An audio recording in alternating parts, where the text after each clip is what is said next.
So to start, I am an African American, able bodied, asexual.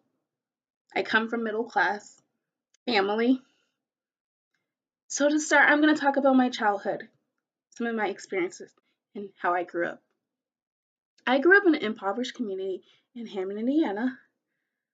So as a young African American in my community, I learned a lot of things as to how Blacks will have to navigate and how Blacks will have to assimilate in this kind of culture and things of that nature. So I'll talk about how my sister, my big sister, she raised me for the most part. And there was this particular quote that resonated with me profoundly. And it was this: we will have to work twice as hard for just a half of what they got. It is sad that she had to educate me on being aware of systemic racism for my own daily protection. Essentially, I didn't have the privilege to live in an affluent community or go to nice schools or have abundant resources and have better opportunities. The schools I attended now, they made up majority of minorities, so blacks, Hispanics, lower class, white kids, and things of that nature. And now, in the school setting, we learned about curriculum tailored towards, as for math and English, obviously it was that fundamental stuff. But when it came to like history, it was always about heroes and leaders of the whitest skin. Um, we learn about this nation's greatest heroes and things of that nature. But when it comes to the Native Americans, African Americans, uh, Mexicans, we are not. We're rarely taught that, only on specific months. So that shows to me how one group is more. It seems as though one group of people or race is more superior than another, and it just shows how this nation uh, builds things onto me, builds things like how they structure things. Okay, so to me, I feel like basically, since we are shown the people of European descent and importantly minorities aren't given curriculum material that testify to the existence of our race and our lineage and our heritage, I have to teach myself that. And so essentially, I have learned that European people have privilege. White people have privilege. Whether they want to disagree or agree, they inherently have it. So, because they get to live in a nation and a society in which they are supreme in every aspect for the most part. And they don't have to deal with the issues marginalized minorities have to go through every day. So the difference between a few shades and hair textures meant a very, very real difference between privilege and acceptance in a racist society. Because in my own personal experience, I am a darker skinned African American, and I have sisters that are lighter skinned. And they didn't have to go through the same things that I had to go through, like the colorism, being bullied because you're dark skinned.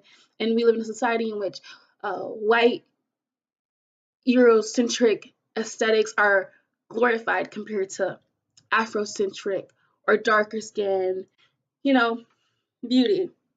So that is a couple of things that I've noticed growing up and how I can talk about my experience. Okay, so unfortunately, I think people who are white have it so much easier, essentially, for the simple fact they are white and the system was made by them and it was designed to protect them and keep them supreme and minorities oppressed. Now, second question, I am a female. I am a woman. I am feminine. Yes, I'm very feminine. I am attracted to men. Well, I I am attracted to men, but for example, women have been socialized and conditioned to have this mentality to think that basically we have to be submissive, we shouldn't have muscles, we everything that a man has we shouldn't have, or we should be ambitious, but we shouldn't be too ambitious or things of that nature. And I really do try to challenge that, how I fit in the gender binary. Like, for example, with the muscles thing, I love working out.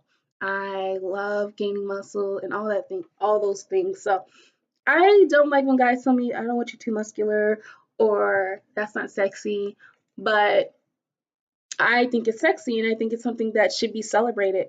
So I really do challenge that by working out even more, going harder in the gym, and just glorifying women that do have muscles and don't stick to the standard of, you know. So yeah, that's an example. Well, now with the okay, so the topic that resonated with me the most was the objectification and the slut shaming, for the simple fact of my personal experiences. I usually get objectified every day, and it's mainly because of my body type. Now, female sexual objectification by a male involves a woman being viewed primarily as an object of male sexual desire rather than a whole person. Now, learning about this topic has just increased my knowledge completely. I don't think this topic is complicated or anything is difficult to answer. And honestly, I will just continue to watch documentaries, watch more videos, go to events that talk about these kind of issues and things of that nature. And I think I can definitely talk about this in my sociology class because we talk about a lot of social issues and just to spread awareness about this topic in similar settings. Now, as for the very last question, I believe you doing things like going to different classes and talking about these kind of issues, if it relates, of course, those things can be talked about. You know, like if I'm in sociology and I learn something in my gender studies class or I read material, I think it's my not my responsibility, but about social responsibility. I think that could, in a sense, I can be responsible to spread awareness to things of that nature. It's because people, for example, a friend of mine, we were having a conversation and she didn't know a term for a word. And I told her that's an example of intersectional identities. And she didn't know about that. And so I feel like things like that, just spreading that awareness helps a lot. And um,